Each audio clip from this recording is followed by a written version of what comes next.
Thank you, and Happy New Year. I'd like to expand a little bit on the previous concept you talked about two people being able to live in the same environment with very different intentions, yet being able to have them fulfilled. And I'd like to meld that a little bit with another concept you talk about, where it's easy for children to see their parents as the vortexes through which their well-being flows. The way that's playing out in my life is that my children want a dog. My wife and I have very different ideas about it, and so we all want different things, yet I'm trying to tell and teach my children that I'm not the vortex through which their well-being flows, but at this moment to them it sure looks like it.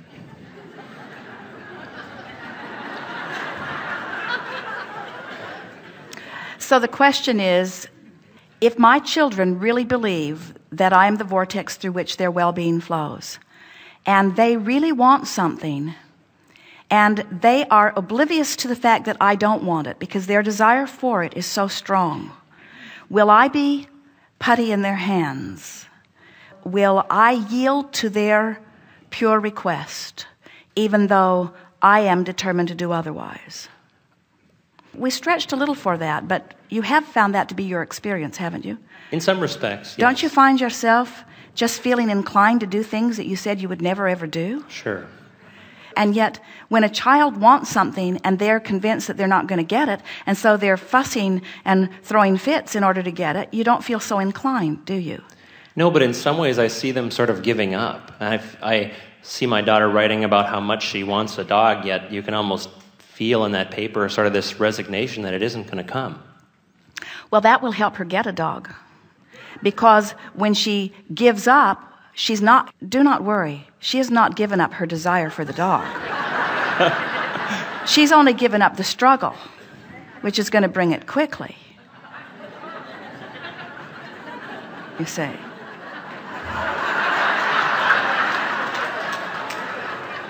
When Jerry and Esther came together, the one thing that they did not have agreement about was pets.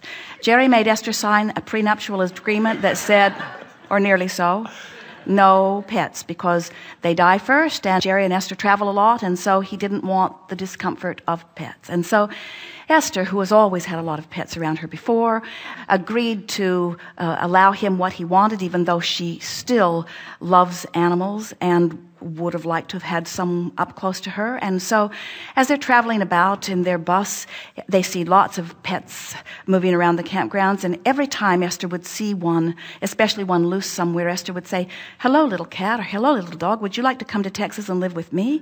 And Jerry would say, "Oh no, that was not our agreement," and they would laugh, and that would be the end of it. And one day they were in a campground in Lake Charles, Louisiana, and Esther can hear Jerry outside making sweet talk with someone, and she looks out the window, and there's a little cat rubbing on his legs while he is checking the air pressure in the tires. And so then Esther sees Jerry going over to the park office, and she sneaks behind and follows because she can feel something's going on, and she hears him asking who this cat belongs to. And the owner is telling him that someone dumped it off. They don't know where it came from. And then Jerry doesn't talk to Esther about it. Esther doesn't talk to Jerry about it. But Esther is beginning to feel that feeling you get when one of your desires is about to manifest. She could feel this energy moving through her, and so she is working very hard not to make the mistake of saying anything that could abruptly turn it in the other direction. And so then, at that night, after dark, someone knocks on the door, and it is the park owner, and she's holding the cat. And she says to Esther, "My husband and I have talked about it, and we think you should take this cat." And Esther said, "You have no idea how long this story is, but it is not likely that we will be taking the cat, but we will tell you in the morning." Well, now Esther is certain. The universe has brought this cat in someone's arms right to her door. Esther can hardly breathe. She is so excited. She's lying in the bed. Jerry can hardly sleep. He is so sure that something he does not want is about to happen. And so they are lying there, neither one of them sleeping. And Esther said, "I'll make you a deal. If when we wake up in the morning, if the cat is nowhere to be seen, that will be the end of it. I won't say a word about it. But if that cat is on our doorstep, then we will take it as a sign, and we will take the cat." And Jerry says, "That sounds like a good plan." So the next morning they get up before daylight. Esther is saying in her mind, "Hee, kitty, kitty, kitty, kitty, kitty, kitty, kitty." Jerry is outside pulling the hoses in and such, and it is just becoming daylight and no cat anywhere around.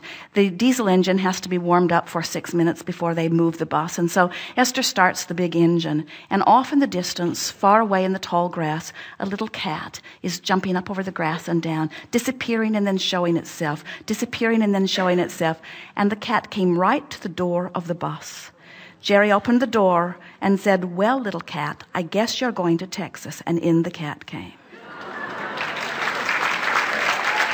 Now, lovable cat, Elsie, stands for Lake Charles, Louisiana cat, lovable cat, a vibrational match to what both of them want. She is an independent cat. She is outside at the office. The girls all love her. There is a cat door in every building possible so that she can come and go as she wants. She is utterly independent. Jerry got everything that he wanted from this cat. Esther got everything that she wanted from this cat. You can have everything that you want if you don't make what someone else wants that seems in opposition a big factor in your vibration, you see. It is our expectation that you want your children to know that they create their own reality. It is our expectation that you want them to know that if they focus upon something and they focus upon it purely, that the universe will find a way through the path of least resistance to bring it. And you know, a father who has said no pets, no pets, no pets is not exactly the path of least resistance, but that will not keep the pet from coming. In other words, the universe is not okaying what your child gets through you. That's the big thing that parents have a hard time understanding. The universe is yielding to the purity of the child's desire. And it is our knowing that as a parent who is wanting their child to understand about law of attraction, you want them to find ways of coming into alignment with what they want. And we would say to you that a pet that is able to circumvent your decision not to have a pet, that comes through the crack of least resistance because of the powerful desire of your child, would be so readily welcomed by you at many levels of your being, because you want your children to feel the power of their being. And you want to wean them from the idea that you are the vortex through which they come, you see. A wonderful grandmother walking through the woods one day with her grandchild who wanted so much a toy gun, and his mother had said no. She did not want him to play violent games. And so he says, "Grandma, will you get me a gun?" Well, Grandma's not going to get into the middle of that one. And so grandmother says, "This is between you and your mother." And that day while they walked in the woods, this little boy, knee-deep in leaves in the fall in New York, stumbles across something under the leaves, and guess what it was? A toy gun. When he took it home, his mother said, "I guess it's yours." In other words, it's hard to deny what the universe delivers to the pure of heart, you see. So your role as a parent is to do your best not to get between them and their belief about things they want. And if we were standing in your physical shoes, there would be nothing that we believed that we wanted that would supersede our desire for our children to come to understand the power of their creating their own reality. And it goes without saying, of course you want their well-being, and of course you want their safety, and of course you want them to live happily ever after. In other words, there are so many things that you want for your children and for yourself. But you can have it all. All of the things that make you feel resistant about a pet are non-essential things. And when you clean up your vibration, you can see that not only can you have everything that you want, but everyone you love can have everything that they want without stepping on your creative toes at all. The universal manager has the ability to yield to everyone what they want without any of you getting in each other's way.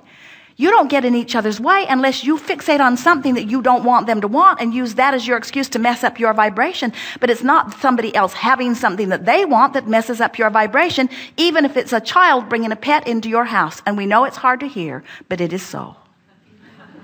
Thank you very much. Did we get there for you? You did. Thank you.